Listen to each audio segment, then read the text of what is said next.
ये कहानी ममता की है। बचपन से ही घर में ये एहसास दिलाकर पाला गया कि औरतों को बोलने का हक नहीं है। अरे ममता, जरा जल्दी जल्दी हाथ चलाओ। रोज ऑफिस में देर पहुंचता हूँ तुम्हारे कारण। लेकिन आपका सारा खाना पैक और तैयार भी है। अरे जबान जितनी चलाती हो उतना अगर हाथ चलाती ना तो शायद घर को अच्छे से मैनेज कर पाती। क्या मतलब है? क्या नहीं मिला आपको? मोजे मोजे कौन देगा? ममता भागकर पति को मोजे देती है। वो हर किसी का ख्याल रखती, लेकिन उसके घर में रोज का रोना लगा रहता। अरे माँ, आज स्कूल में टीचर ने मुझे फीस के लिए डांटा। माँ, मुझे अच्छा नहीं लगता कि स्कूल में फीस के पैसों के लिए मुझे कोई भी बात सुनाए। अरे पर बेटा, ये तो पापा करते हैं ना, सारा ऑनलाइन। मुझे तो इसकी जानकारी भी नहीं है। हाँ हाँ, बना लो बच्चों के सामने मुझे बुरा। अरे करता तो मैं ही हूँ, माना, लेकिन मुझे कोई सपना थोड़ी ना आएगा कि बच्चों की फीस जमा करनी है। अरे बताओगी तो तुम ही ना। ममता की अब ये आदत में शुमार हो चुका था। वो हमेशा हर बात के लिए खुद को ही दोषी मानती। एक दिन वो पड़ोस की दोस्त से कहती है, समझ नहीं आता यार, मैं इतनी डम कैसे हो सकती हूँ। बात तो सही भी है ना। अब पति बेचारा नौकरी करे, पैसे कमाए, या फिर ये देखे कि बच्चों की फीस का वक्त है। क्या करूँ यार। पता नहीं, मेरे पति तो सारा काम खुद ही करते हैं। वो तो कहते हैं कि तुम थक जाती होगी, सारा दिन घर बाहर बच्चे। तो अच्छा, ऐसे भी पति होते हैं क्या? अरे क्या बात कर रही है? भाई साहब कभी तुझे किसी बात के लिए सुनाते नहीं? किसने कहा नहीं सुनाते? अरे ये पति चीज ही ऐसी होती है कि बिना पत्नी को सुनाए उन्हें चैन की नींद कहाँ आती है। तो तू भी परेशान रहती होगी कि कैसे, क्या, कब भूल गई। अरे वो तो मुझे बस इस बात के लिए ताना देते हैं कि मैं वक्त पर खाना क्यों नहीं खाती या पार्लर जाकर अपनी साज सज्जा क्यों नहीं करवाती। पड़ोसन बोल ही रही होती है कि ममता के बेटे की आवाज आती है। अरे माँ, क्या हो गया? लग नहीं रहा कि आज आप मुझे पानी भी देगी। अरे कब से खाने के लिए वेट कर रहा हूँ। अरे यार, मैं चलती हूँ। बेटा खाने के लिए वेट कर रहा है, मैंने उसे खाना भी नहीं दिया। अरे 12वीं में पहुंच चुका है तुम्हारा बेटा, उसे बोलो खुद पानी लिया करे। मैंने तो अपने बच्चों को काम करना सिखाया है। अरे यार, खुद की भी तो कोई लाइफ है। माना जब नहीं कर सकते थे तो किया, लेकिन अब इतने बड़े बच्चों की हर बात मानेंगे तो मुश्किल तो अपने को ही होगी। ममता को पड़ोसन की बात में दम तो लगता है, लेकिन करे क्या, आदत भी तो खुद ही ने डाली थी। ममता घर जाती है कि तभी बेटी आ जाती है। माँ, परसों मुझे एक शादी में जाना है। तेरी वो जो लाल वाली साड़ी है ना, उसे दे देना। मैं आज जाकर टेलर को दे दूंगी, वो उस साड़ी से सूट बना देगा। अरे नहीं नहीं तारा, वो मेरी माँ ने मुझे दी थी और उस साड़ी से मेरी काफ़ी भावनाएं जुड़ी हैं। तुमको ना मैं दूसरी साड़ी दे दूंगी। ओके, कोई बात नहीं, लेकिन आज दे ही देना पक्का। तारा माँ की साड़ी से सूट बनवाकर पार्टी में जाती है, लेकिन जब वो पार्टी से लौटती है, क्या है, मैं तो समझ ही नहीं पा रही हूँ। अरे जब वो साड़ी मांगी थी तो ये छल्ली सी साड़ी क्यों दे दी? मैं ही पागल थी जो इस साड़ी का सूट बनवा लिया मैंने। माँ, जानती भी हो कि कॉलेज में मेरी कितनी हंसी उड़ी। तभी वहां ममता का पति सुनील आ जाता है।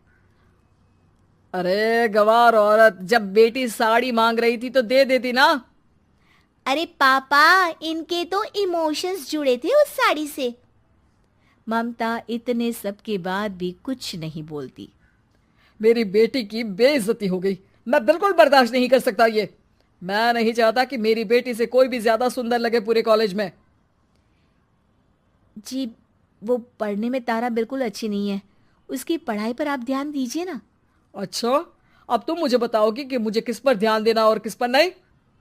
रमेश जैसा ही ये वाक्य पूरा करता है, ममता की बेटी और पति उस पर जोर जोर से हंसते हैं।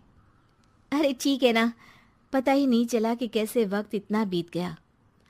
अरे कैसे पता चलेगा माँ, हम लोगों के पीछे जो तू बैताल की तरह चिपकी रहती थी, तुझे कैसे वक्त का पता चलता? ममता को पहले सास ससुर, फिर पति और बच्चों की तरफ से इस तरीके की बातें सुनकर उसका मन बहुत दुखी रहता था। एक दिन, सुनो ना, बहुत दिनों से कमर के नीचे बहुत दर्द रहता है। कल मैंने देखा तो एक फोड़ा था। अरे ममता, एक बार अपने पति से बात करो, वो तुम्हारा फोड़ा डॉक्टर को दिखा देंगे। अरे नहीं नहीं, वो तो गुस्सा हो जाएंगे। अरे क्यों गुस्सा हो जाएंगे? तुमको दर्द है?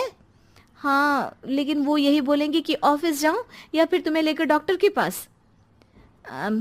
तो बेटे से ही बात कर ले। अरे वो तो मैं कर लूं, लेकिन फोड़ा है ऐसी जगह कि उसे बताते मुझे शर्म आएगी। लेकिन कुछ ना कुछ तो करना जरूरी है ना। ऐसे कब तक फोड़े के दर्द से तड़पती रहेगी? अब तो सोच रही हूँ कि इनसे बात कर ही लूं, वरना दर्द के मारे कहीं मर ना जाऊं। लेकिन शाम को, ममता, क्या किया तुमने आज? खाने के डिब्बे में कैसा खाना दिया था? दाल खराब हो गई थी। कब की थी? दाल तो मैंने सुबह ही बनाई थी, खराब कैसे हो गई? अच्छा सुनिए ना, मुझे कहना है कि अरे गरम दाल बंद करोगी तो ऐसा ही होगा ना। बेइज्जती हो गई सबके सामने मेरी। ऑफिस वालों ने ऐसा मजाक उड़ाया कि क्या बोलूं। कल से ठीक से खाना देना है तो देना, वरना खाना देना बंद कर देना। बाहर खा लूंगा मैं। ममता, जो पति से अपनी परेशानी बताने वाली थी, वो अब ये सोचने लगती है कि कल से पति को खाने में क्या दे।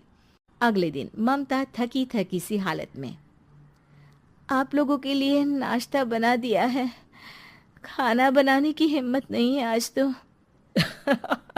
रात भर सोकर थक गई है ना, इसीलिए तो खाना नहीं बना सकती। हिम्मत नहीं हो रही है, मैं बस सोने जा रही हूँ। बस मैडम को सोने का बोल दो, फिर देखो कैसे सोती रहती है। माँ, फिर वही पराठा सब्जी। अरे हमारे साथ के दोस्त एक से बढ़कर एक नाश्ता खाना लेकर आते हैं, आप तो बस। सभी घर से निकल जाते हैं, लेकिन जब शाम को बेटा घर आता है तो घर में अंधेरा रहता है। बेटा लाइट चलाता है। क्या माँ, तुम्हारा भी जवाब नहीं है बिजली का बिल बचाने के लिए? वो बोल ही रहा होता है कि सामने माँ जमीन पर लेटी मिलती है। वो उसके पास जाता है। अरे माँ, क्या हो गया माँ? तभी वहां पड़ोसन आती है। अरे बेटा, तुम्हारी माँ के पैर के पास एक फोड़ा है, जिसके कारण ये लगातार कमजोर होती जा रही थी। मैंने उसे पहले ही कहा था कि घर में बता दो, लेकिन तुम्हारी माँ किसी को तंग करना नहीं चाहती थी। तभी वहां डॉक्टर आ जाता है। अरे इनके ऑर्गन में दिक्कत है, कोई बात है जो इनके मन में खटक रही है। अरे नहीं नहीं, इसके मन में कोई बात नहीं है। कोई काम है नहीं ना इसके पास, सारा दिन बस घर में ही रहती है। देखिए, मैं तो ये नहीं जानता, लेकिन हाँ, इनके मन में हमेशा कोई बात रह जाती होगी, इसीलिए उनकी ये हालत है। अगर आप समय से नहीं ले आते तो हो सकता था कि। अरे नहीं नहीं डॉक्टर साहब, हम पूरी कोशिश करेंगे कि वो ठीक हो जाए। हम लोगों ने अपनी ही परेशानी माँ के सामने रखी, लेकिन किसी ने माँ की दिक्कत को जानने की कोशिश तक नहीं की। हाँ, मैंने भी ममता को हमेशा घरेलू जरूरत से ज्यादा काम का नहीं सोचा था। ममता को होश आता है और वो खुद को अपने बेडरूम में देखती है। वो उठने की कोशिश करती है कि माँ, अब आप नहीं उठेंगी। हम लोग है ना, हम लोग आपको पूरी तरह से खुश रखने की कोशिश करेंगे।